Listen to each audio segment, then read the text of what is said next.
This is a story about henkaku. That's a Japanese term meaning fundamental reform. We've come to Japan to see how and why it is changing the way it does business, changing what it expects from its corporations, and changing what it expects in its investments. Not just for the sake of change, but in order to raise the capital needed to invest in productivity. Over the last 3 decades, Japan fell from 2nd to 4th in the ranking of world economies. As it struggles to climb back up the leaderboard, it is focused on investment. In this case, trillions of dollars worth. 55% of their assets sits in cash historically. And the corporate has been accumulating a lot of cash on balance sheet because they want to be safe and they want to be sustainable. And the cash is the safest assets for them to own.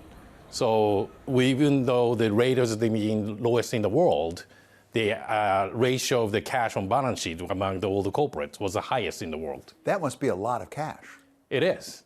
The retail asset is 2,000 trillion yen, so that's a lot of cash. While almost 55% of household financial assets in Japan sat in cash and deposits in 2022, a figure far higher than the US or Europe, by 2024, that number had inched lower to around 50%. And the percentage of assets in equity markets had crept up to 14%. The head of the Tokyo and Osaka stock exchanges, Hiromi Yamaji, says that many Japanese companies are starting to use that cash to change the way they do business. Japanese companies are quite receptive for new development of technologies like AI.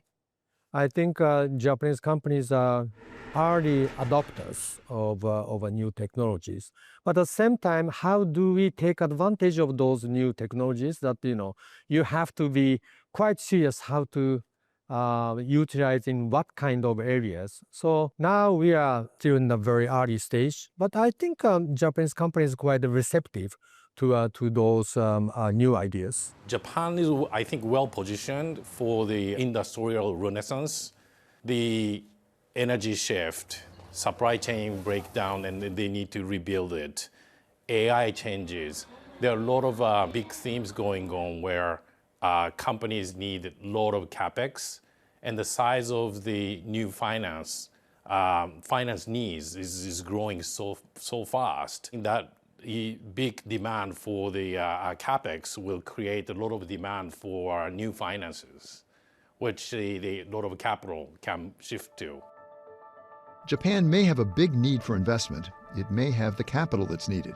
But are its financial institutions in a position to direct the capital to where it is needed and at scale?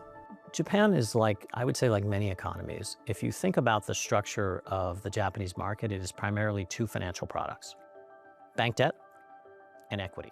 Apollo CEO Mark Rowan sees his company as providing a much-needed third way to finance the capital investment Japan needs. The equity market in the context of the world is actually quite small, although it is the 2nd largest equity market in the world, but it is roughly the size of NVIDIA, just to put things in perspective. There's not the well-developed, kind of corporate bond market that exists throughout the US. And so I think what we're watching, not just in Japan, but around the world, is corporate CFOs, corporate treasurers now understand that there are 3 types of finance. Things that are really highly rated and short, you want to be with your banks. There's no better provider. Equity, very, very expensive. Public markets, for plain vanilla, very, very good execution. Everything else comes to the private market. The largest part of the private market today is investment grade. It is these large companies who have these transformational opportunities, who want to match long-dated investments.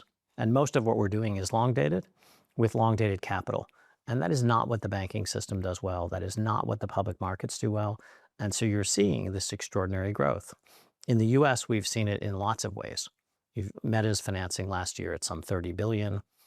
In Europe, we've seen the Europeans, who also have structural issues vis-a-vis capital availability, really embrace private finance. In Japan, we're seeing the beginnings of that.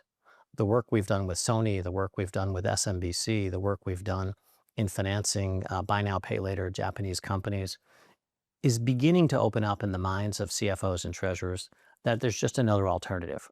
It's not that private credit firms like Apollo seek to replace Japanese banks.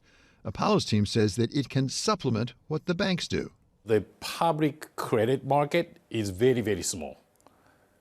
I think there's only 60 trillion yen outstanding on the corporate bond market compared to the size of the finance. It's been quite small. So a lot of finance is being done by banks, who is basically private credit. So I think there's a demand for longer dated capital and also complex capital because the bank can provide cheaper and short-term finance. And with the huge capex needs, they need longer term, more complex finance structure where the private capital markets can solve the problem for it. We will start to establish private as just another alternative for every CFO and every treasurer. And by the way, in partnership with the Japanese banking system. Because at the end of the day, we don't do what the banks do. We don't provide advice. We don't provide hedging, derivatives, M&A, any other service. That's the purview of the banking system. We provide a piece of capital that is in very short supply in Japan, investment grade, long dated, to finance what they need.